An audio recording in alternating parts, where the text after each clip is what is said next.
2026ஆம் ஆண்டுக்குள் பிரவேசித்தது முதல் அருமையான ஒரு தலைப்பின் கீழ் தேவனுடைய வார்த்தைகளை தியானிக்கிறோம். கர்த்தர் ஒரு நல்ல மேய்ப்பராய் இருக்கிறார். கர்த்தர் நல்ல மேய்ப்பராய் இருக்கிறார். கர்த்தர் என் மேய்ப்பராய் இருக்கிறார். யோவானுக்கு எழுதின சுவிசேஷம் 10ஆம் அதிகாரம் 14-15 வசனங்களிலே சொல்லப்பட்டிருக்கிற அந்த சத்தியத்தின் அடிப்படையிலே நாம் தேவனுடைய வார்த்தைகளை தியானிக்கிறோம். யோவானுக்கு எழுதின சுவிசேஷம் 10ஆம் அதிகாரம் 14-15 வசனங்கள். நானே நல்ல மேய்ப்பன், பிதா என்னை அறிந்திருக்கிறது போலவும் நான் பிதாவை அறிந்திருக்கிறது போலவும் நான் என்னுடையவைகளை அறிந்தும் என்னுடையவைகளால் அறியப்பட்டும் இருக்கிறேன். ஆடுகளுக்காக என் ஜீவனையும் கொடுக்கிறேன். இதில் மிக முக்கியமான காரியம் என்னோடு சொன்னால், நானே நல்ல மேய்ப்பன். நல்ல மேய்ப்பன் அவருடைய ஆடுகள். நல்ல மேய்ப்பன் அவர் நல்ல மேய்ப்பனாக இருக்கிறார். அவர் தம்முடைய ஆடுகளை அறிந்திருக்கிறார். அவருடைய ஆடுகளும் அவரை என்ன பண்ணுகிறது? அறிந்திருக்கிறது. 3 காரியங்களை தான் இந்த செய்திகளை நம்ம தியானிக்க போகிறோம். முதலாவது, அவர் நல்ல மேய்ப்பன், இஸ் a good shepherd. ரெண்டாவது, he knows his sheep. அவருடைய ஆடுகளை அறிந்திருக்கிறார். அவருடைய ஆடுகளும் அவரை என்ன பண்ணுகிறது? அறிந்திருக்கிறது. அப்போது நல்லா புரிந்து கொள்ளுங்கள். இதில் நம்ம போன வாரத்தில் முதல்ல இன்ட்ரடக்ஷனில் நம்ம பார்க்கும்போது சொன்னோம், ஆண்டவருக்கு பரிசுத்த வேதாமத்தில் பல பெயர்கள் கொடுக்கப்பட்டிருக்கிறது. பலவாறு அவர் அவருடைய குணாதிசயங்கள் வெளிப்படுத்தப்பட்டிருக்கிறது. ஆனால் இந்த வசனத்தில் அவரை எவ்விதமாக பரிசுத்த ஆவியானவர் நமக்கு வெளிப்படுத்துகிறார். ஏன்னா தேவனுடைய வார்த்தைகள் ஒவ்வொரு வரிகளிலும் கிறிஸ்துவனுடைய மகிமை பிரகாசிக்கிறதை நாம் பார்க்க முடியும். அதில் இந்த வசனத்தில் நாம் பார்க்கக்கூடிய காரியம் என்னன்னு சொன்னால், அவர் நல்ல மேய்ப்பனாக இருக்கிறார். அவர் நல்ல மேய்ப்பனாக இருக்கிறபடினால் அவர் தம்முடைய ஆடுகளை அறிந்திருக்கிறார். அவருடைய ஆடுகள் அவரை என்ன பண்ணுகிறது? அறிந்திருக்கிறது. அப்போ அவருடைய ஆடுகள் எப்படிப்பட்டதாக இருக்கிறது? முதல்ல ஆடுகளை பற்றி தான் நம்ம போன வாரத்தில் என்ன பண்ணோம்? பார்த்தோம். அவருடைய ஆடுகள் எப்படிப்பட்டது அப்படின்னு சொன்னால், ஆடுகளில் 2 வகை இருக்குதுன்னு சொன்னோம். ஒன்று வெள்ளாடு, இன்னொன்று செம்பரி ஆடு. மெய்ப்பனானவன் வெள்ளாடுகளையும் செம்பரி ஆடுகளையும் தனித்தனியாக பிரிப்பது போல இந்த உலகத்தில் இருக்கிற மக்களுக்கும் நமக்கும் ஆண்டவர் வேறுபடுத்தியிருக்கிறார். நாம் அவரால் என்ன பண்ணப்பட்டிருக்கிறோம்? தெரிந்து கொள்ளப்பட்டிருக்கிறோம். அவரால் தெரிந்து கொள்ளப்பட்ட அவருடைய ஆடுகளாய் நாம் இருக்கிறோம். எப்படிப்பட்ட ஆடுகளாக இருக்கிறோம்? நம்ம செம்மறி ஆடுகளாக இருக்கிறோம். செம்மறி ஆடுகள் எப்படிப்பட்டதுன்னா, அது ஹார்ம்லெஸ். அதுக்கு என்ன இல்லை? கொம்பு கிடையாது. அது அதனுடைய தன்மை போன வாரத்தில் பார்த்தா அது எப்படி இருக்கும்? அது இன்னோசென்ட்டாக இருக்கும், அது பரிசுத்தமாக இருக்கும். அதெல்லாம் நம்ம பார்த்தோம். இன்றைக்கி அந்த ஆடை பற்றியே நம்ம இன்னும் சில காரியங்களை நாம் பார்க்க போகிறோம். அவருடைய ஆடுகள்னால் அதனுடைய தன்மை இப்படி தான் இருக்கும். அவருடைய ஆடுகள் போன வாரத்தில் நம்ம என்ன பார்த்தோன்னா, அது இன்னோசென்ட். அது பிலிப்பியர் 2ஆம் அதிகாரத்தில் 15ஆம் வசனத்தில், நீங்கள் குற்றமற்றவர்களும் கபடற்றவர்களும் மாசற்றவர்களுமாய் இருக்க வேண்டும் என்று தேவன் விரும்புகிறார். அவருடைய ஆடுகள் இப்படி தான் இருக்கும், குற்றமற்றதாக, கபடற்றதாக, மாசற்றதாக. அது என்ன பண்ணும்? இருக்கும். அது யாருக்கும் தீங்கு விளைவிக்கக்கூடியது அல்ல. அது யாரையும் அது வேதனைப்படுத்தக்கூடியது அல்ல. அது எல்லோருக்கும் என்ன பண்ணக்கூடியது? ஆசீர்வாதமாக இருக்கக்கூடியது. அது எப்படி இருக்குன்னு பார்த்தோம். இன்னைக்கு அவருடைய ஆடு எப்படிப்பட்டதாக இருக்கிறது என்று சொன்னால், அது சாந்தம் உள்ள ஒன்றாக இருக்கிறது. சாந்தம் உள்ள ஒன்றாக அந்த ஆடு என்ன பண்ணுகிறது? இருக்கிறது. சீப் ஆர் மீக் கிரீச்சர். அது எப்படிப்பட்டதாக இருக்கிறது? செம்மறி ஆடு எப்படிப்பட்டதுங்க? சாந்தம் உள்ளதாக இருக்கிறது. அது சொல்லப்போனால் மயர் கத்தரிக்கிறவனுக்கு முன்பாக இயேசு எப்படி இருந்தார்? அவரை குறித்து சொல்லப்படும், மயர் கத்தரிக்கிறவனுக்கு முன்பாக சத்தமிடாது இருக்கிற ஆட்டை போல. அடிக்கப்படும் பொழுது அவர் எப்படி இருந்தார்? பதில் வையாமலும், அதாவது பதிலுக்கு செய்யாமலும் பதில் தாக்குதல் தாக்காமலும். அப்போ கிறிஸ்துவனுடைய ஆடுகள் எப்படி இருக்குன்னா அப்படிதான் இருக்கும். கிறிஸ்துவனுடைய ஆடுகள் அது சாந்த குணம் உள்ளதாக இருக்கும், சாந்த குணம் உள்ளதாக இருக்கும். அது ஒருபோதும் தவறான ஒரு தீமைக்கு தீமை செய்யக்கூடியதாக இருக்காது. அதனால தான் ஆண்டு சொல்றார், நீங்கள் என்னுடைய ஆடுகளாக இருக்கிறதுனால நீங்கள் தீமைக்கு தீமை செய்யாமல் தீமைக்கு பதில் என்ன பண்ணுங்க, நன்மை செய்யுங்க. அவருடைய ஆடுகள் இதுதான். ஏன்னா அவர் அவருடைய ஆடுகள் என்ன பண்ணியிருக்காரா, அறிந்திருக்கிறார். அவருடைய ஆடுகள் இப்படி தான் இருக்கணும்னு அவர் விரும்புகிறார். அவர் நல்ல மெய்ப்பனாக இருக்கிறார். ஆடுகளுக்கு மெய்ப்பனை பற்றி தெரியும். மெய்ப்பனுக்கு என்ன விருப்பமோ அப்படிதான் இந்த ஆடு என்ன பண்ணுகிறது, இருக்கிறது. கொலோசியருக்கு எழுதின புஸ்தகம் 3ஆம் அதிகாரம், கொலோசியருக்கு எழுதின நிருபத்திலே 3ஆம் அதிகாரம் 12ஆம் வசனம். கொலோசியர் 3, ஆகையால் நீங்கள் தேவனால் தெரிந்து கொள்ளப்பட்ட, யாருங்க நீங்க, பரிசுத்தர். அவருடைய ஆடுகள் எப்படிப்பட்டது, தேவனால் தெரிந்து கொள்ளப்பட்ட பரிசுத்தரும் பிரியருமாய் உருக்கமான இரக்கத்தையும் தயவையும். புரிந்து கொள்ளுங்கள், நீங்க அவருடைய பிள்ளைகளாக இருப்பீங்கன்னு சொன்னா இந்த அம்சங்கள் உங்களுக்குள்ளே காணப்பட வேண்டும். இந்த அம்சங்களை நீங்கள் பெற்றுக்கொள்ள வேண்டும். உருக்கமான இரக்கத்தையும் தயவையும் மனத்தாழ்மையையும் சாந்தத்தையும் நீடிய பொறுமையையும் தரித்து கொண்டு ஒருவரை ஒருவர் தாங்கி, ஒருவர் பேரில் ஒருவருக்கு குறைபாடு உண்டானால் கிறிஸ்து உங்களுக்கு மன்னித்தது போல ஒருவருக்கு ஒருவர் மன்னியுங்கள். எத்தனை பேர் இந்த வசனத்தை கவனிக்கிறீங்க? கொலோசியர் 3ஆம் அதிகாரம் 12ஆம் வசனத்தில் சொல்லப்பட்டிருக்கிற அந்த காரியங்கள் இது நமக்குள்ளே காணப்பட வேண்டும். நாம் அவருடைய ஆடா இருப்போமானால் அவருடைய ஆடுகளுக்கான அச்ச அடையாளங்கள் என்ன, இதை தரித்து கொள்ள வேண்டும். இது நம்முடைய குணாதிசயமாக இருக்கணும். அந்த வசனத்தை இன்னொரு முறை பொறுமையாக எல்லாரும் கவனிங்க. அந்த வசனத்தை எல்லாரும் வேதத்தில் கவனிங்க. அந்த வசனம் என்ன சொல்லுது பாருங்க, படிங்க. ஆகையால் நீங்கள், யாருங்க அந்த நீங்கள், நான், நம்ம அவருடைய ஆடுகள். ஆகையால் நீங்கள் தேவனால் தெரிந்து கொள்ளப்பட்ட பரிசுத்தரும். ஒரு அல்லேலூயா சொல்லுங்க. ஹல்லேலூயா. நல்லா புரிந்து கொள்ளுங்கள். நான் போன வாரம் வியாழக்கிழமை வீட்டு ஜெபத்துக்கு எத்தனை பேர் வந்தீங்க? அவங்க அங்கே பேசும்போது நான் பேசினேன். நாம் நல்லவர்களாய் வாழ்ந்ததினால் தேவன் நம்மை தெரிந்து கொள்ளவில்லை, நல்லவர்களாய் வாழும்படி தெரிந்து கொண்டார். எபேசியர் 1:4 நாம் இருக்குங்களா? பேசணுமே. உலக தோற்றத்துக்கு முன்னே நீங்கள் குற்றமற்றவர்களும் பரிசுத்தருமாய் இருப்பதற்கு தேவனால் தெரிந்து கொண்டபடியே. உலகமே உருவாகலை, ஆனால் இந்த உலகத்தில் ஆண்டவர் நம்ம என்ன பண்ணாராம், தெரிந்து கொண்டார். இன்னும் நம்ம நல்லவங்களா கெட்டவங்களான்னு வாழ்ந்து காமிக்கவே இல்லை, வாழவே இல்லை. ஆனால் வாழ்வதற்கு முன்னாலே தெரிந்து கொண்டார்னா அதுக்கு பேர் தான் கிருபை. இனி பெர்ஃபார்மன்ஸே பண்ணலை. அதைத்தான் நம்ம ரோமரில் கூட வாசிக்கிறோம். ஏசாவை வெறுத்தேன், யாக்கோப்பை தெரிந்து கொண்டேன். எப்போ? இன்னும் பிறக்கவே இல்லை. அது அந்த வசனம் இப்படி கோடிட்டு காமிக்கிறது. நல்வினை தீவினை எதுவுமே வருவதற்கு முன்பாக ஆண்டவர் சொல்லிட்டாரு, நான் ஏசாவை வெறுத்த யாக்கோப்பை தெரிந்து கொண்டேன்ட்டாரு. யாக்கோப்பு நல்லவனா கெட்டவனா? பிளைனா பார்த்தீங்கன்னா அவன் கெட்டவன். தெரிந்து கொண்டார் அப்படின்னா அது கிருபை. பக்கத்தில் பார்த்து சொல்லுங்க, உன்னை கடவுள் தெரிந்து கொண்டிருக்கிறார். நீ அவருடைய ஆடு. நீ அவருடைய ஆடு மாதிரி நடந்துக்க. நீ ஆடு மாதிரி நடந்துங்கன்னா முரட்டு மாடு மாதிரி நடந்துக்கிற. நீ அவருடைய ஆடு.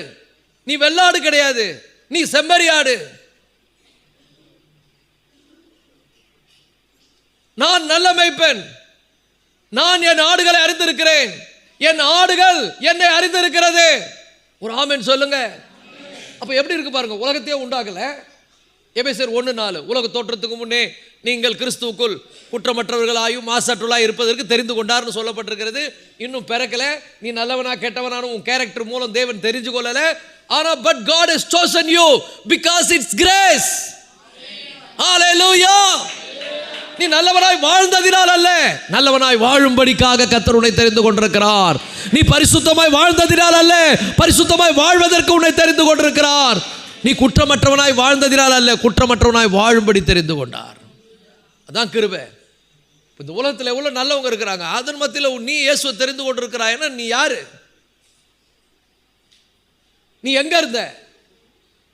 நாம் எல்லோரும், எல்லாம் வாய் திறந்து அறிக்கை பண்ணுங்க, நாம் எல்லோரும் சொல்றத சொல்லுங்க, நாம் எல்லோரும் ஆடுகளைப் போல வழி தப்பி அவன் தன் தன் பாதையிலே போனோம். ஆனால் அவர் என்னை தேடி வந்தார், அவர் என்னை தேடி வந்தார், என்னை தேடி இயேசு வந்தார். He chosen you. அவர் உன்னை தெரிந்து கொண்டிருக்கிறார். எவ்வளவு பெரிய கிருபை பாருங்க, எவ்வளவு பெரிய தயவு பாருங்க. இப்போ உன்னை தெரிந்து கொண்டதே ஒரு நோக்கத்துக்காக. அதான் ஒரு சிம்பிள் உதாரணம் கூட அந்த வீட்டில் சொன்னேன், எத்தனை பேர் புரிஞ்சதுன்னு தெரியல. அது நிறைய இடத்துல சொல்லிட்டு வரேன். நீ ஒரு கேவலமான ஆள், ஒரு மோசமான ஆள், அதாவது ஒரு நரிக்குறவங்க மாதிரி. நரிக்குறவங்களாம் மோசமானவங்க இல்லை, நல்லவங்க. ஒரு உதாரணத்துக்கு சொல்கிறேன். அந்த மாதிரி ஒரு இழி நிலையில் நீ இருக்கிற. உன்னை அமெரிக்கா ஜனாதிபதி ட்ரம்ப் அடாப்ட் பண்ணி கொண்டு போகிறாரு. எப்போ? குழந்தைய பிறக்கும் போதே. உனக்கு புத்தி இல்லை. ஆனால் நீ பிறந்தது எங்கே சொல்லுங்க? நரிக்குறவங்க வீட்டில் பிறந்த. எப்படி இருந்த? கேவலமாக இருந்த. உங்கள் சந்ததியினுடைய குணம்லாம் எப்படிப்பட்டது? கெட்டது, அருவருப்பானது. நான் ஒரு உதாரணத்துக்காக சொல்கிறேன். நரிக்குறவங்க ரொம்ப உயர்ந்தவங்க, நல்லா புரிஞ்சுங்க. ஒரு உதாரணத்துக்காக அந்த சொல்கிறேன்.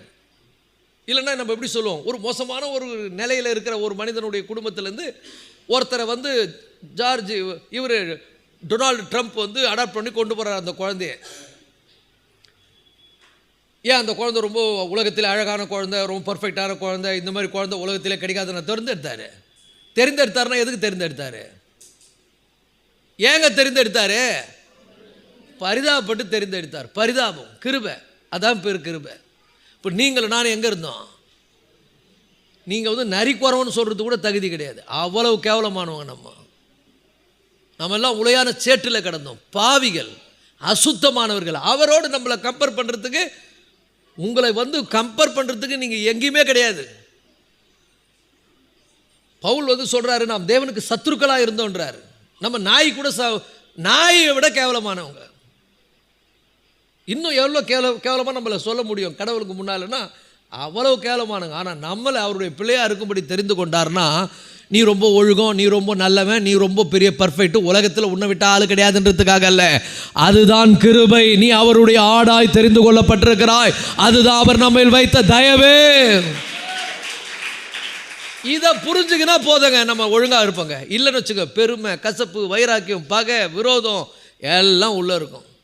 அந்த குறிக்கார புத்தி உன்னை விட்டு போச்சா பத்தியா? இன்னும் கூட மாறல பாரு. உன்னை கூட்டின்னு உனக்கு பவுடர் போட்டு உனக்கு ட்ரெஸ் பண்ணி உன்னை நல்லா டிசிப்ளின் பண்ணி, ஒரு கற்பனை பண்ணி பாருங்கள். ஜார்ஜ் புருஷ் ஒரு குழந்தைய எடுத்துன்னு போகிறாரு, ஒரு ரொம்ப மோசமான ஒரு நிலையிலேருந்து கூட்டின்னு போகிறாரு. அது இன்னும் டாசர் அவுத்து போட்டு அப்படி சுற்றுதுன்னா அதை பார்த்தா என்ன சொல்லுவாங்க? டேய், நீ அப்படி இருக்கிறதுக்காக உன்னை கூட்டின்னு வரலடா, நல்லா உன்னை அழகாக இருக்கிறதுக்கு கூட்டின்னு வந்தால் ட்ரெஸ்ஸை மாட்டேன்னு அது அவுத்து போட்டு போகுதுன்னா அது என்ன அர்த்தம்? நிறைய பேர் அந்த பரிசுத்தத்தை அவுத்து போட்டு போகிறீங்க. இது என்ன புத்தின்னா, இதுக்கு ஆதாமின் புத்தி, குறிக்கார புத்தி. இது சரியான புத்தி கிடையாது. பக்கத்தில் பார்த்து சொல்லுங்கள், இது சரியான புத்தி கிடையாது. எங்கேருந்து உன்னை கூட்டின்னு வந்துக்கிறாங்க, உன்னை எப்படி வச்சுருக்கிறாங்க, நீ என்ன நிலையில் இருந்த, உன் கேரக்டர்னா நல்லா புரிந்து கொள்ளுங்கள். இதைத்தான் மிஷினரிங்க பண்ணாங்க. ஒரு காலத்தில் நம்ம ஊரில் ஜாதி வாரியாக பிரித்து இதெல்லாம் புரிஞ்சுங்க. அவங்களுடைய தொழிலாக தான் நம்ம ஊரில் இப்படி மக்கள் இருந்தாங்க. திருடுறதுக்குன்னு ஒரு ஜாதி இருந்தாங்க, அவங்க வேலையை திருடுற வேலை. ஜோசியம் பார்க்குறதுக்குன்னு ஒரு ஜாதி இருந்தாங்க, அவங்க வேலை ஜோசியம் பார்க்குற வேலை. பிச்சை எடுக்கிறதுன்னு ஒரு ஜாதி இருந்தாங்க, அவங்க வேலை பிச்சை எடுக்கிற வேலை. துணி துவைக்கிறதுன்னு ஒரு ஜாதி, அவங்க வேலை துணி துவைக்கிற வேலை.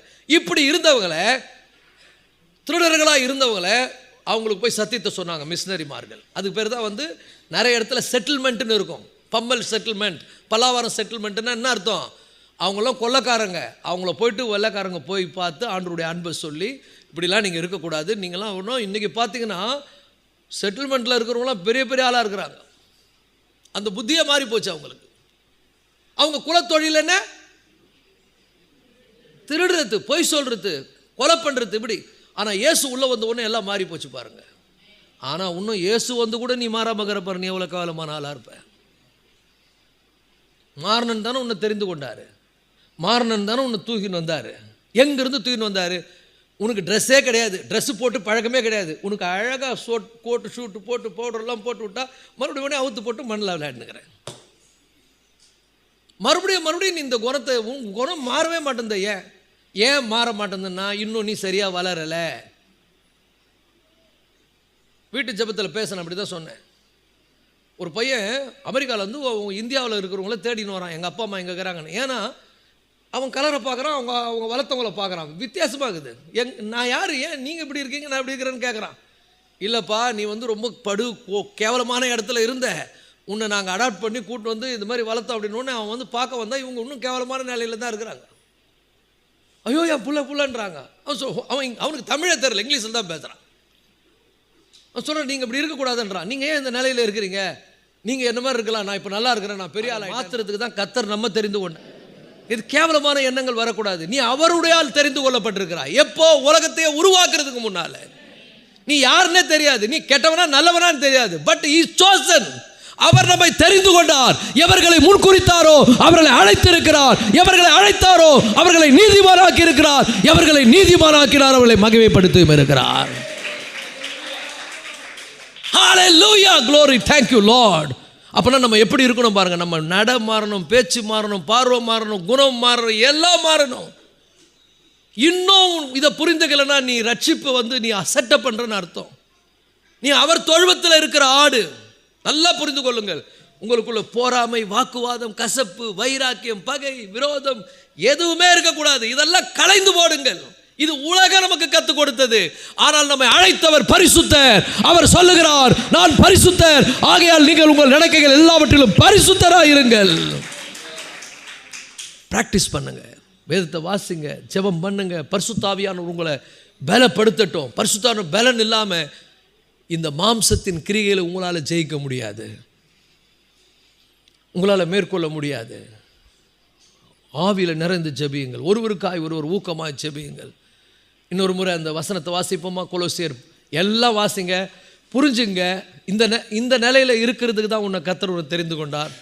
இதுதான் உன்னுடைய கேரக்டராக இருக்கணும். யூ ஆர் சோசன், நீ தெரிந்து கொள்ளப்பட்டவன். இப்போ படிங்க 12ஆம் வசனத்தை எல்லாரும் நம்ம சேர்ந்து படிக்க போகிறோம். ஆகையால் நீங்கள் தேவரால் தெரிந்து கொள்ளப்பட்ட பரிசுத்தரும் பிரியரும் உருக்கமான இரக்கத்தையும் தயவையும் மனத்தாழ்மையும் சாந்தத்தையும் நீடிய பொறுமையும் தரித்து கொண்டு ஒருவர் தாங்கி ஒருவர் பேர் ஒருவர் குறைபாடு உண்டானால் கிறிஸ்து உங்களுக்கு மன்னித்தது போல ஒருவருக்கு ஒரு மன்னியுங்கள். கரங்களை தட்டி கர்த்தரை மகிமைப்படுத்துங்கள். ஹalleluya. நம்ம கேவலமான செயல்களை செய்யறதுக்காக தேவன் தெரிந்து கொள்ளல. ஆனால் நம்ம கேவலமானவங்க, கேவலமாக வாழக்கூடியவர்கள். நம்ம திருட்டுத்தனம் பண்ணுவோம், பொய் பேசுவோம், சிகரெட் பிடிப்போம், தண்ணி அடிப்போம், கெட்டது எல்லாமே பண்ணுவோம். ஆனால் ஏசப்பா கிருபையா, ஐயோ இவ்வளோ பெரிய பாவிகளை சோஸ் பண்ணிட்டார். பக்கத்தில் பார்த்து சொல்லுங்க, உன்னை ஆண்டவர் கிருபையா தெரிந்து கொண்டார். பெரிய பாக்கியம். இந்த ஆலயத்தில் நீ விபத்தா வரலை, ஒரு பிளானோட தான் கர்த்தர் உன்னை கொண்டு வந்திருக்கிறார். ஒரு திட்டத்தோடு கர்த்தர் உன்னை கொண்டு வந்திருக்கிறார். 2026 கர்த்தருடைய பிள்ளைகளை குணங்கள் மாறட்டும், பேச்சு மாறட்டும், பழக்க வழக்கங்கள் மாறட்டும். நல்லா இருங்க, அப்பா பிள்ளையா இருங்க. பாருங்க, ஒவ்வொன்றுக்கும் ஒரு ஆசீர்வாதம் உண்டுங்க. ஆண்டவர் பார்த்து பார்த்து உன்னை ஆசீர்வதிப்பார். அவருக்கு பிரியமா வாழ வாழ யூ வில் பி பிளஸ்ட். அவருக்கு உண்மையா இருக்க இருக்க நீ உயர்த்தப்படுவாய். உன் கண்ணீர் துடைக்கப்படும், உன் வேதனை மாறும், உன் துக்கம் சந்தோஷமாய் மாறும். உன் வாழ்க்கையில பெரிய பெரிய நன்மைகளை கர்த்தர் கொண்டு வருவார். உன் எதிர்காலம் ஒரு ஒளிமயமான எதிர்காலமாக இருக்கும். கர்த்தர் முடிவில் உனக்கு பரலோகத்தில் ஒரு பெரிய இடத்தை ஆயத்தம் பண்ணி கொண்டிருக்கிறார். எவ்வளோ பெரிய பாக்கியம் தெரியுமா இது? இதை விட்டுட்டு இன்னும் கூட என்ன பண்ணுறீங்கன்னா அப்படியே ஆப்போசிட்டாக நடக்கிறீங்க. உன்னை அதுக்காக ஆண்டவர் கூட்டு வரல, அதுக்காக உன்னை ரட்சிக்கலை, அதுக்காக ஒரு ரத்தம் சிந்தலை. நீ வந்து வெறும் பொன்னினாலோ வெள்ளினாலோ மீட்கப்படலை.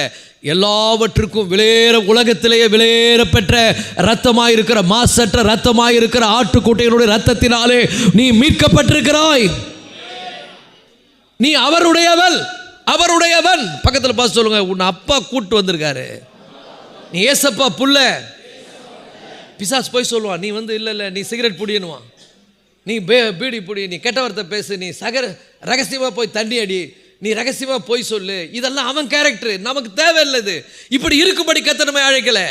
ராஜாக்களும் ஆசாரிகளுமாய் இருப்பதற்கு அவர் நம்மை அழைத்திருக்கிறார். ஹல்லேலூயா! நாம் பரிசுத்தமாய் இருக்கும்படி அழைக்கப்பட்டிருக்கிறோம். இன்னொரு முறை அந்த வசனத்தை படிப்போம்.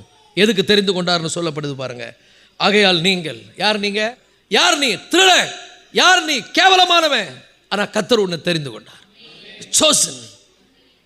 ஹல்லேலூயா! நம்மளாம் ஒரு காலத்தில் யாருன்னு கேளுங்க. ஒரு காலத்தில் யார் நீங்கள்? என்ன பெரிய இப்போ தான் நல்லா ட்ரெஸ் பண்ணுக்கிறீங்க. அப்போ வந்து பாருங்கள், ஒரு 100 வருஷத்துக்கு முன்னாடி உன் நிலை என்ன தெரியுமா? நம்ம ஊரே எப்படி இருந்தது? எல்லாம் கேவலமாக இருந்தவங்க. ஆனால் இப்போ பெருமையாக பேசிக்குவோம், ஊன்னு. எப்படி இருந்தோம் நம்ம? திருட, பொய், வாயை திறந்தால பொய், கரப்டட் மைண்டு, ஆதாமுடைய சுபாவம். அங்கேருந்து கர்த்தர் என்னை தெரிந்து கொண்டார். அப்படி சூஸ் பண்ணிட்டார். நான் அவருடைய ஆள், நான் அவருடைய தொழுவத்தில் இருக்கிற ஆடு. ஒரு ஆமென் சொல்லுங்க. ஆகையால் நீங்கள் தேவனால் தெரிந்து கொள்ளப்பட்ட பரிசுத்தரும். ஏன் தெரிஞ்சுக்கினாரு? உலகத்தில் ரொம்ப பியூட்டிஃபுல்லான ஆள் நீயா? இல்லை ரொம்ப நல்லவரா? நீங்கள் ரொம்ப சிறந்தவரா? இந்த உலகத்தில் உன்னை விட்டால் ஆள் இல்லையா ஆண்டவருக்கு? கேவலமானவங்க. ஆனால் அவருடைய அன்பு பெருசுங்க, அவருடைய தயவு பெரிதுங்க, அவருடைய கிருபை பெரிதுங்க, அவருடைய இரக்கம் பெரிதுங்க. நம்ம தெரிந்து கொண்டார். ஆனால் நம்மளை தெரிந்து கொண்டார்னா அவருடைய தயவு, அவருடைய இரக்கத்துக்கு அளவு இருக்குதா பாருங்க. அவருடைய அன்புக்கு அளவே இல்லைங்க, அவருடைய இரக்கத்துக்கு முடிவே இல்லைங்க. ஆகவே தாங்க நாங்கள் அவருக்கு பிரியமாக வாழணுன்ற ஒரு முடிவோடு இருக்கணும். ஒரு ஆமென் சொல்லுங்க. எங்க இருந்தாலும் அப்பாவை கனப்படுத்துங்க, அவருக்கு பயப்படுங்க. ஐயோயோ, எங்கள் அப்பா என்னை எங்கேருந்து கூப்பிட்டு வந்திருக்காரு, நான் என்ன நிலையில் இருந்தவன், நான் எப்படி வாழ்ந்தவன். என்னை தெரிந்து கொண்டாருன்னா அவருடைய தயவு, அவருடைய இரக்கம், அவருடைய கிருபை எவ்வளோ பெருசு. நான் அவருக்கு உண்மையாக இருப்பேன், அவருக்கு பயப்படுவேன். நான் அவர் பார்க்குறார் என்ன, அவர் என்னை கவனித்து கொண்டிருக்கிறார். நான் பேட் பிஹேவிங் பண்ண மாட்டேன். ஒரு ஆமென் சொல்லுங்க. நான் அப்பா பிள்ளையாக வாழ்வேன். இந்த மனசு வச்சிட்டிங்கன்னா நீங்கள் வாழ வாழ கர்த்தர் உங்களை உயர்த்தி கொண்டே இருப்பார். ஹல்லேலூயா! அப்போ நம்ம வந்து அவர் போட்டிருக்கிற ட்ரெஸ்ஸை போட்டுக்கணும், அவர் வாங்கி கொடுத்த ட்ரெஸ்ஸை போடணும். இந்த ஒரு இதில் கூட பார்த்தேன், ஒரு திரைப்படத்தில் ஒரு பையன், குறிகார பையன் எடுத்துகிட்டு வந்து வளர்ப்பாங்க. ஒரு பெரிய பணக்காரன் வளர்ந்து அவனை ட்ரெஸ் போட்டால் அவன் அவுத்து போட்டுருவான். விலை உயர்ந்த ட்ரெஸ்ஸை வாங்கி கொடுத்துருப்பாங்க, அது வானான்னு போடுவான். பக்கத்தில் பார்த்து சொல்லு, இந்த ட்ரெஸ் எல்லாம் நீ அவுத்து போடக்கூடாது, இந்த ட்ரெஸ்ஸை போட்டுக்கணும்னு வாங்கி கொடுத்துக்கிறாரு. இப்போ 12ஆம் வசனத்தை மறுபடியும் படிங்க. எதை தரித்து கொள்ளணும்னு சொல்கிறார் பாருங்க. ஆகையால் நீங்கள் தேவனால் தெரிந்து கொள்ளப்பட்ட பரிசுத்தரும் பிரியரும் உருக்கமான இரக்கத்தையும் தயவையும் மனத்தாழ்மையும் சாந்தத்தையும் நீடிய பொறுமையும் போட்டுக்க போட்டுக்க போட்டுக்க தரித்துக்க. அவுத்து போட்டுருது, வாங்கி கொடுத்துக்கிறாரு அவர். வானா எனக்கு இது எந்த புத்தி? அது குறிகார புத்தி, அவுத்து போடுறது. ஒரு உதாரணத்துக்கு சொல்கிறேன், அவங்க நல்லவங்க, அவங்க சூப்பரான ஆள். நீங்கள் வேறு இப்போலாம் டீசெண்ட் ஆகிட்டாங்க, அவங்களே டீசெண்ட் ஆகிட்டாங்க. இன்னும் இந்த தாழ்மை, இது வந்து என்னது? விலை உயர்ந்த வஸ்திரம். சொல்லுங்கள், இது விலை உயர்ந்த வஸ்திரம். ஆண்டவருக்கு பிரியமாக வாழணுன்ற எண்ணம், உருக்கமான இரக்கம், தயவு, மனத்தாழ்மை, சாந்தம், நீடிய பொறுமை போட்டுக்கோ. நம்ம என்ன போட்டுக்கிறோம்? அவர் போட்ட ட்ரெஸ் அவுத்து போட்டு ரொம்ப டைட்டாக போடுறோம், டைட் ஃபிட்டிங்காக போடுறோம். அதெல்லாம் போடக்கூடாது தானே உன்னை கூட்டின்னு வந்துக்கிறார். அப்போ என்ன பண்ணும்? மனத்தாழ்மையை தரித்துக்கொள்ளனா அவர் வாங்கி கொடுத்துருக்காரு. ரத்தத்தை சிந்தி என்ன பண்ணியிருக்காரு? வாங்கி கொடுத்துருக்கிறார். பரிசுத்தத்தை வாங்கி கொடுத்துருக்கிறார். அப்புறம் உருக்கத்தை இரக்கத்தை வாங்கி கொடுத்துருக்காரு. தரித்து கொள்ளுங்கள். அவருடைய ஆடுகள் எப்படி? அது பார்த்தாலே தெரியும். பக்கத்தில் பார்த்து சொல்லுங்க, பார்த்தாலே தெரியும். அல்லேலூயா! இது வெள்ளாடா, இது செம்மறியாடா, இது கெட்டாடான்னு தெரியும். ஏன்னா அவர் வந்து சுத்தம் பண்ணிகிட்டே இருப்பார் அவருடைய ஆடுகளை. அவருடைய ஆடுகளை கண்ணு கருத்துவா பார்த்துக்குவார்.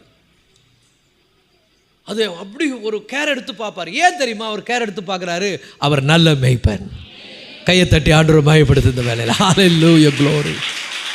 நல்ல மேய்ப்பன், ரொம்ப கருத்தாக பார்த்துக்குவார். அவரை மாதிரி உன்னை மாற்றுவார். So Innocent. அப்போ ரொம்ப முக்கியங்க. ஹல்லேலூயா!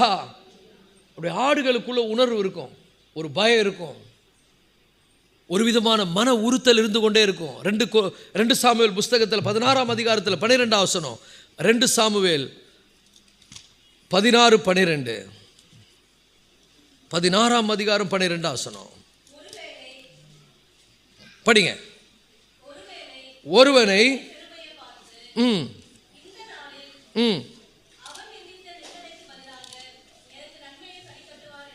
ஆமென். ஒரு அல்லேலூயா சொல்லுங்க. தாவீது பாருங்க, தாவீது என்ன சொன்னாரு? கர்த்தர் என் இருப்பா, கர்த்தர் என். இப்ப வாஸ்தவ வசனம் 23ஆம் வசனத்துல, சங்கீதம் 23ல என்ன சொன்னாரு? என் மேய்ப்பரா இருக்கிறார்னா தாவீது யாரு? அவருடைய ஆடு. அவருடைய ஆடினுடைய கேரக்டரை பாருங்க. அவருடைய ஆட்டினுடைய கேரக்டரை பார்த்தீங்கன்னா இந்த வசனம் சொல்லுது. 12ஆம் வசனம் அப்படியே நிறுத்தி நம்ம வாசிப்போம். 16-12. ஒருவேளை கர்த்தர் என் சிறுமையை பார்த்து, நல்லா புரிந்து கொள்ளுங்கள், சிறுமை யாராவது உங்களை கேவலப்படுத்தினா கூட கொஞ்சம் தாழ்ந்துங்க, பொறுமையா இருங்க. அப்பா ஆடு, நீ அப்பா ஆடா, கொஞ்சம் தாழ்ந்து போ.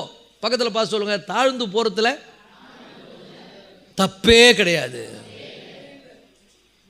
இந்த சிமேயை எவ்வளோ டார்ச்சர் பண்ணுறான் தெரியுமா? நான் ராஜா வந்தேன்னா காதை முறுக்கிட்டு இருப்பேன் அவனை. எவ்வளோ கேவலப்படுத்துறான் தெரியுமா? தூட்டுறான், சபிக்கிறான், எல்லாம் பண்ணுறான். ஆனால் பாருங்க, இது யார் ஆடுது? தாவீது. தாவீது யார் ஆடு? என்ன மாதிரி கேரக்டர் பாருங்க, என்ன கேரக்டர் பாருங்க. ஒருவேளை என் சிறுமையை பார்த்து இந்த நாளில் அவன் எனக்கு நினைத்த நிந்தைக்கு பதிலாக, பக்கத்தில் பார்த்து சொல்லுங்க, உங்களை நிந்திக்கிறவங்களுக்கு முன்னால நீங்க அமைதியா இருங்க. ஆண்டவருக்கு பிரியமா நடக்கணும், அதான் உங்க நோக்கம். ஹல்லேலூயா. நிந்தித்தா நிந்தித்துட்டு போட்டோம், குறை சொன்னா சொல்லிக்கிட்டு போட்டோம், கேவலப்படுத்தினா படுத்துக்கிட்டு போட்டோம். இந்த மனசு யாருக்கு வரும்? அவருடைய ஆட்டுக்கு மட்டும்தான் வரும். இது யாருடைய ஆடு? தாவீது யாருடைய ஆடு? ஏன்னா உரிமையா சொன்னா கர்த்தரின் மேய்ப்பரா இருக்கிறாரா, அவருடைய ஆடா இருந்திருக்கிறான். என்ன கேரக்டரு? பொறுமை, தாழ்மை, விட்டு கொடுக்கிற மனப்பான்மை, சகிப்பு தன்மை. பக்கத்தில் இருக்கிறவனுக்கு கோபம் வருது, பக்கத்தில் இருக்கிறவன் கோவப்பட்டு கத்திய உருவுறான். என்ன உருவுறான்?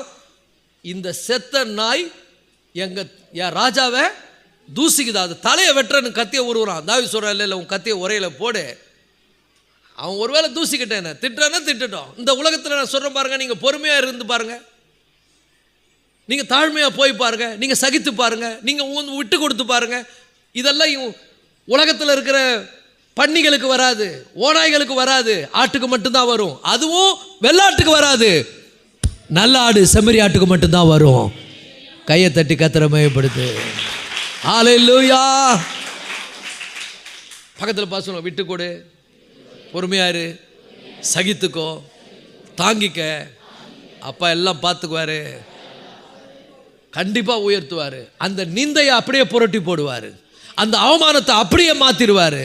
ஒருவேளை கர்த்தர் என் சிறுமையை பார்த்து, இன்னைக்கு கர்த்தர் உன் நிலையை பார்க்கிறவராய் இருக்கிறார். நீ அவருடைய ஆடு, உன் மேல் அவர் கண்களை வைக்கிறார். அல்லேலூயா. கர்த்தர் ஒருவேளை என் சிறுமையை பார்த்து இந்த நாளில் அவன் நிந்தித்த நிந்தைக்கு பதிலாக எனக்கு நன்மையை சரி கட்டும் சொல்லுங்க. இந்த 2026 நீ எவ்வளோலாம் பட்டியோ பாடு, எவ்வளோலாம் அவமானப்பட்டியோ, எவ்வளோலாம் துக்கப்பட்டியோ, எவ்வளோலாம் வேதனைப்பட்டியோ, அதற்கு பதிலாக கர்த்தர் உனக்கு நன்மையை சரி கட்டுவார். தீர்க்க தரிசனமாக எடுத்துக்கொள், இந்த ஆண்டில் கர்த்தர் உனக்கு நன்மையை சரி கட்டுவார். நன்மையினால் உன் வாயை திருப்தி ஆக்குவார். ஹல்லேலூயா. உன்னுடைய நிந்தை நீங்கும், உன் அவமானம் மாறும். ஆவியானவர் சொல்றதை நான் சொல்றேன், அவருடைய பிரசன்னத்திலிருந்து சொல்றேன். அவருக்கு பயந்து அவரை கனப்படுத்தணுன்ற ஒரே எண்ணம் கொண்டு, அவருக்கு உண்மையாக வாழணுன்ற மனசாட்சி கொண்டு, இந்த உலகத்தில் நீ சகிக்கிற எல்லா பாடுகளுக்கும், வேதனைகளுக்கும், துன்பங்களுக்கும், கண்ணீருக்கும், கவலைக்கும் பதிலாக கர்த்தர் இந்த 2026 உனக்கு நன்மையை சரி கட்டுவார். ஹல்லேலூயா. எவ்வளோ பாடுபட்டியோ, எவ்வளோ கஷ்டப்பட்டியோ, ஆனால் விசுவாசத்தை நீ விடலைல்ல, அவர் மேலே இருக்கக்கூடிய அன்பை விடலைல்ல, அவர் மேலே இருக்கக்கூடிய அந்த அன்பை நீ வைத்து கொண்டிருக்கிறபடி நான் கர்த்தர் உனக்கு நன்மை செய்வார். ஒரு வேலை இல்லைங்க, கட்டாயம் செய்வார். நன்மையை சரி கட்டுவார். ஒரு ஆமென் சொல்லுவோமா? நிந்தைக்கு பதிலாக எனக்கு நன்மையை சரி கட்டுவார். 2 கையை ஊற்றி சொல்லுங்கள், நான் பட்ட அவமானத்துக்கும், நான் பட்ட பாடுகளுக்கும், நான் பட்ட வேதனைகளுக்கும், நான் பட்ட கஷ்டத்துக்கும் பதிலாக கர்த்தர் எனக்கு நன்மையை இந்த ஆண்டு சரி கட்டுவார். ஹல்லேலூயா. அவர் யெகோவா என்று நான் அறிந்து கொள்வேன். அவர் யெகோவா என்பதை நான் அறிந்து கொள்வேன். அவருடைய நாமம் யெகோவா ஈரே, என் தேவைகளை சந்திக்கிறவர். யெகோவா ராமா, என்னை குணமாக்குகிறவர். யெகோவா நிசி, எனக்கு ஜெயம் தருகிறவர். ஓ ராமா சாந்தாரபா சீதாரபா கதாரபா ரியாலபா கபா. ஹல்லேலூயா. அவருடைய நாமம் யெகோவா என்று நான் அறிந்து கொள்வேன். எனக்கு பதில் செய்கிற கர்த்தர். ஹல்லேலூயா. பட்ட பாடு, அவமானம், நிந்தை, கவலை, கண்ணீர் எல்லாவற்றுக்கும் பதிலாக இரட்டிப்பான நன்மையை கர்த்தர் உனக்கு தருவார். ஆனால் உண்மையாக இருக்கணும். அவருக்கு புரிஞ்சுக்கோ, நீ எங்கிருந்து வந்த, நீ யார். பெருமையாக பீத்திரத்துக்கு நம்மக்கிட்ட ஒன்றும் இல்லை. நம்ம எல்லாரும் பாவிகள், துரோகிகள். நம்ம எல்லாரும் ஆண்டவருக்கு சத்துருக்கள். ஆனால் நம்மளை சூஸ் பண்ணி அவருடைய பிள்ளையாக மாற்றிருக்காருன்னா அது அவருடைய கிருபை. அவருடைய அன்பு பெரிது. அந்த அன்புக்கு பாத்திரமாக நான் வாழ்வேன். நான் அவருடைய ஆடு, அவரால் தெரிந்து கொள்ளப்பட்டவன். ஹல்லேலூயா. It's very good. கர்த்தருடைய பிள்ளைகளே, அது மாத்திரம் இல்லை. கர்த்தருடைய பிள்ளைகளே, 1 பேதுரு 2:23 இதெல்லாம் அவருடைய பிள்ளைகளுக்கு வரக்கூடிய மிக முக்கியமான ஒன்று. 1 பேதுரு 2:23 அவர் வையப்படும் போது, நல்லா புரிஞ்சுங்க, யாராவது உங்களை எதனா சொன்னால் பதிலுக்கு செய்யாதீங்க. அப்பா தான் நமக்கு மாதிரி. 2023 உன்னை பதிலுக்கு பதில், கெட்டதுக்கு கெட்டது செய்ய கர்த்தர் உன்னை அழைக்கலை. ஒரு ஆமென் சொல்லுங்க. உன்னை தெரிந்து கொள்ளலை. நீ நன்மை தான் செய்யணும். ஆமேனா இல்லையா? என்ன சில பேர் அப்படியே மிழுங்குறீங்க வசனத்தை. ஆமேன்னு சொல்லுங்க. ஹல்லேலூயா. யாருன்னா தீமை செய்தால் நீங்கள் அவங்களுக்கு பதிலுக்கு பதில் செய்யாதீங்க, விட்டுருங்க. கடவுள் பார்த்து உனக்கு நன்மையை சரி கட்டுவார், நன்மையை செய்வார். உனக்கு நீ பட்ட அவமானத்துக்கும், நீ பட்ட வேதனைக்கும், நீ பட்ட கஷ்டத்துக்கும், நீ அடைந்த துக்கத்துக்கும் பதிலாக தேவன் இரட்டிப்பான நன்மையை உனக்கு தருவார். 2026 இரட்டிப்பான நன்மையால் அவருடைய பிள்ளைகளை அவர் திருப்தி ஆக்குவார். ஆனால் நீ ரீபே பண்ணக்கூடாது, நீ பதில் பண்ணக்கூடாது.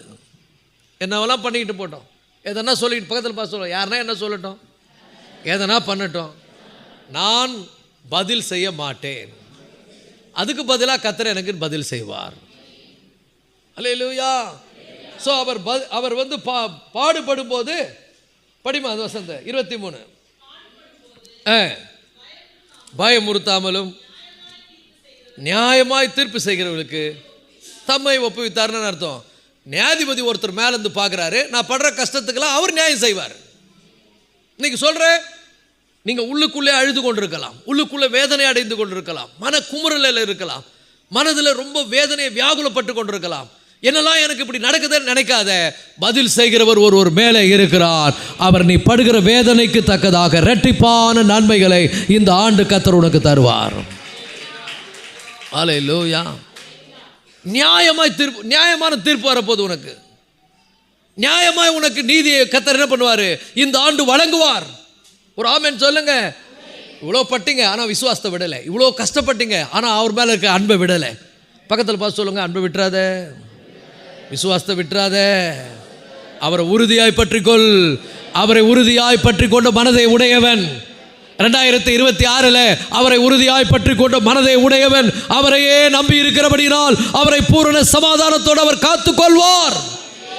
ஹல்லேலூயா, ஹல்லேலூயா, ஹல்லேலூயா. இதுதான் அவருடைய பிள்ளைங்க. அவருடைய பிள்ளைங்க உபத்திரம் வரதுனால விசுவாசத்தை விட்டுறாது, ஜபத்தை விட்டுறாது, ஆண்டவரை கோச்சிக்காது. கோச்சிக்க வேண்டியதெல்லாம் யார? நம்மளை தான். நம்ம தான் நம்மளை பார்த்து என்ன பண்ணோம், நான் சரியில்லை, ஏதோ ஆண்டவர் பண்ணுறாரு, என்னை சரிப்படுத்த பண்ணுறாரு, என் மேலே ஏதோ அவர் அன்பு வைத்திருக்கிறார். ஒரு ஆமென் சொல்லுங்க. நீங்கள் துன்பத்தை கண்ட நாட்களுக்கு ஈடாய் அவர் உங்களை ஆசீர்வதிப்பார். ஆனால் பொறுமையாக இருங்க. ஆண்டவர் மேலே கூட அன்பை விடாதீங்க, விசுவாசத்தை விடாதீங்க, பக்தியை விடாதீங்க, ஜபத்தை விடாதீங்க, கர்த்தரை தேடுவதில் பின்மாற்றம் அடையாதீர்கள். ஹல்லேலூயா. நீ யார் ஆடு? மூஞ்ச பாருங்க, யார் ஆடு நீ? ஹல்லேலூயா. நீ வெள்ளாடா நல்லாடா? அவருக்கு தெரியும் அவர் ஆடுகளை. ஒரு ஆமென் சொல்லுங்க. அவர் நல்ல மேய்ப்பன். அவர் ஆடுகளை அவருக்கு தெரியும். அவர் ஆட்டுக்கு அவரை தெரியும். ஒரு ஆமென் சொல்லுங்க. பக்கத்தில் பாச உன்னை பற்றி எல்லாம் அவருக்கு தெரியும். ஹல்லேலூயா. He knows me very well. அது மட்டும் இல்லை கர்த்தருடைய பிள்ளைகளை. மூன்றாவது, முதல்ல அவருடைய ஆடு வந்து ஹார்ம்லெஸ். ரெண்டாவது அவருடைய ஆடு மீக்.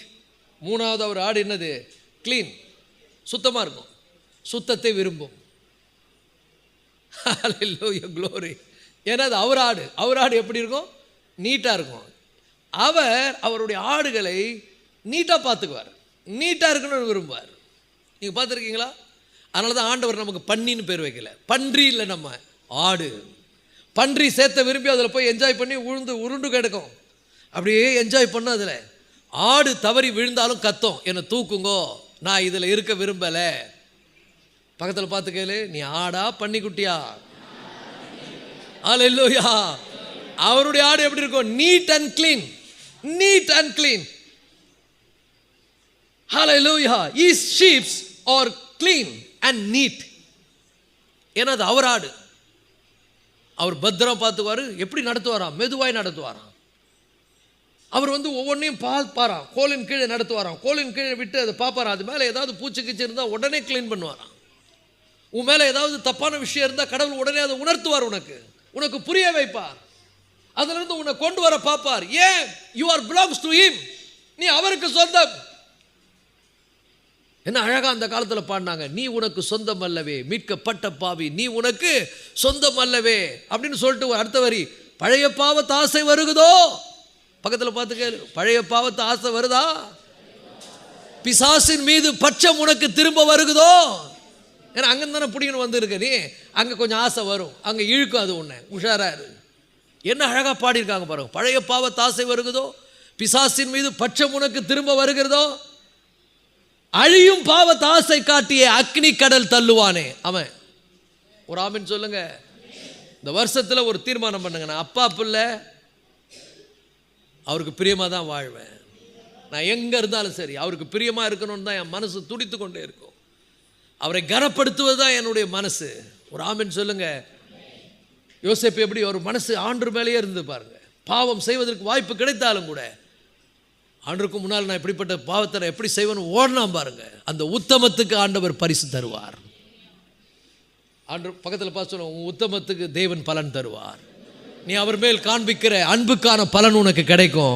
நீ அவர் மேல் வைத்திருக்கிற விசுவாசத்துக்கான பலனை கர்த்தர் இந்த ஆண்டு உனக்கு தருவார். விசுவாசியே பதறாதே. ஹல்லேலூயா. ஐயோ, நான் எவ்வளோ ஜெபம் பண்ணுறேன், எவ்வளோ சர்ச்சுக்கு வரேன், எவ்வளோ காணிக்கை கொடுக்குறேன், எவ்வளோ உத்தமாக நடக்கிறேன், நான் எவ்வளோ பொறுமையாக இருக்கிறேன், எனக்கு ஏன் இப்படின்னு நினைக்கிறியா? கவலையே படாத. நீ பட்ட பாடுகளுக்கு தக்கதான பலனை கர்த்தர் உனக்கு இந்த ஆண்டு தருவார். என்னன்னு தெரியல, திருதசமாக வந்துக்கினே இருக்குது. நான் சொல்லினே இருக்கிறேன். இதுவரைக்கும் இல்லாத வார்த்தைகள் என் வாயில் ஆண்டவர் போட்டு கொண்டிருக்கிறார். ஐ டோன்ட் நோ, சம்வேர் இங்கே யாரையோ கர்த்தர் ஆசீர்வதிக்க விரும்புகிறார். இங்கே யாரையோ கர்த்தர் உயர்த்த விரும்புகிறார். அந்த வார்த்தைகளை தேவன் அனுப்பி கொண்டே இருக்கிறார். கர்த்தருடைய பிள்ளைகளை, அவருக்கு பயந்து நடக்கிறவர்கள் பாக்கியவான்கள். கர்த்தருக்கு பயந்து அவர் வழிகள் நடக்கிறவன் எவனோ அவன் பாக்கியவான். உன் கைகளின் பிரயாசத்தை நீ சாப்பிடுவாய், உனக்கு பாக்கியம் நன்மை உண்டாயிருக்கும். இந்த ஆண்டு பாக்கியம் நன்மையும் கர்த்தர் உனக்கு தருவார். அவருடைய ஆடுகள் எப்படிப்பட்டது? கிளீன். பாவத்தை வைத்து கொண்டு இருக்காது, பரிசுத்தத்தை விரும்பும். தாவீது யாருடைய ஆடு சொல்லுங்க? நம்மளை பற்றி பேசணுங்கும் போது கொஞ்சம் உற்சாகமாக இருங்க. சாப்பாடு நல்லா இருக்கும், கெட்டு போகாது, வாசனை தூக்குது, இருக்கட்டும். நீ யாருடைய ஆடு? தாவீது யாருடைய ஆடு? அவருடைய ஆடு. அவனுடைய ஜெபம் எப்படி இருந்தது? சுத்த இருதயத்தை நிலை சிருஷ்டியும். ஹல்லேலூயா. அவருடைய ஆடுகள் சுத்தத்தை விரும்பும், நீட்னஸை விரும்பும். பக்கத்தில் பார்த்து சொல்ல, நீட்டாக ட்ரெஸ் பண்ண, சுத்தமாக இரு. டெய்லி சுத்தமாக குளித்து நல்லா நீட்டாக ட்ரெஸ் பண்ணி அப்பாவுக்கு பிரியமாக வாழ்வது. மனசை நல்லா ரிச்சாக வைத்துக்கொள். நம்பிக்கையோடு இரு, விசுவாசத்தோடு இரு, பதறாதே. ஹல்லேலூயா. ஸோ சங்கீதம் 51:10 தாவீதினுடைய ஜெபத்தை படிங்க. சங்கீதம் 51:10. சுத்த இருதயத்தை என்னிலே சிருஷ்டியும். தேவனே சுத்த இருதயத்தை என்னிலே சிருஷ்டியும், நிலைவரமான ஆவியை என் உள்ளத்திலே புதுப்பியும். நான் நிலைவரமா இருக்கணும், விசுவாசத்தில் நிலைவரமா இருக்கணும். சுத்த இருதயத்தை என்னிலே சிருஷ்டியும். ஹல்லேலூயா, ஹல்லேலூயா. எல்லாம் ரெண்டு கையை ஊத்தி சொல்லுங்க, ஆண்டவரே சுத்த இருதயத்தை என்னிலே சிருஷ்டியும், நிலைவரமான ஆவி என் உள்ளத்தில் புதுப்பியும். நான் உம்முடைய ஆடாய் நடந்து கொள்ள உதவி செய்யும். ஹல்லேலூயா. என்ன சூழ்நிலை வந்தாலும் சரி. ஹல்லேலூயா. ஆதியாகமம் 39:9. ஆதியாகமம் 39:9.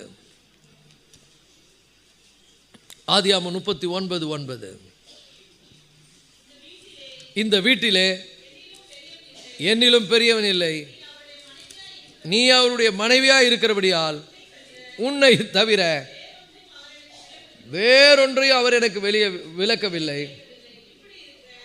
இப்படி இருக்க இத்தனை பெரிய பொல்லாங்கை உடன்பட்டு தேவனுக்கு விரோதமாய் பாவம் செய்வது எப்படி? இது யார் ஆடு? யோசேப்பு யாருடைய ஆடு?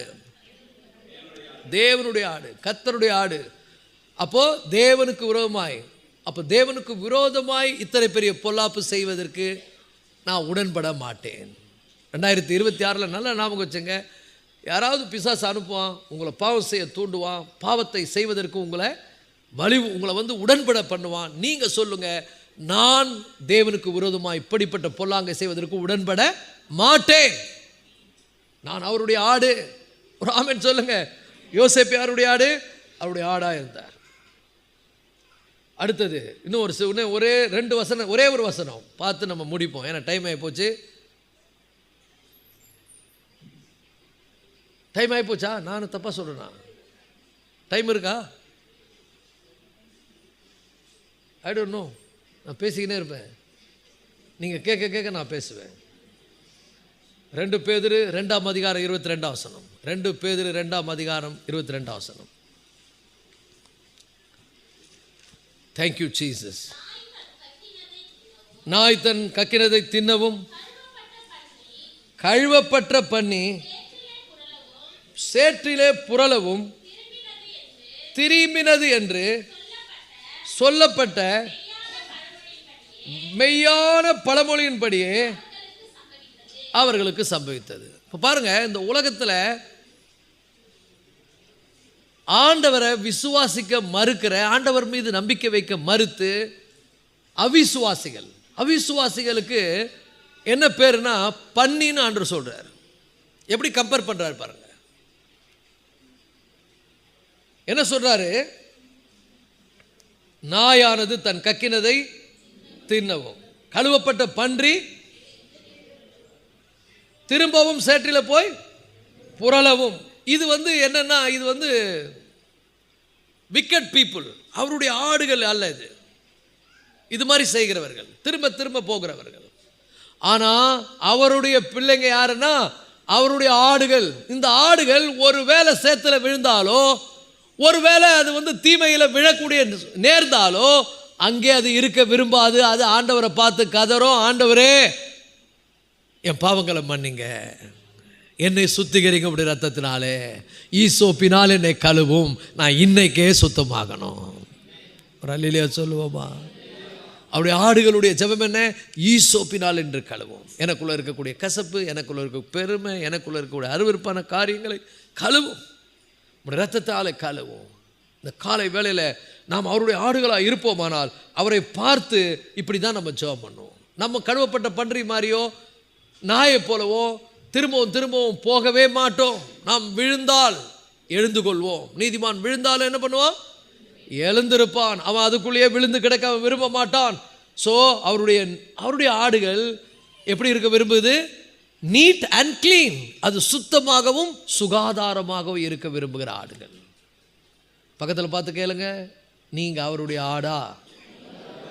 ஹல்லேலூயா. நீங்க நல்ல மேய்ப்பனுடைய ஆடுகள். ஒரு ஆமென் சொல்லுவோமா?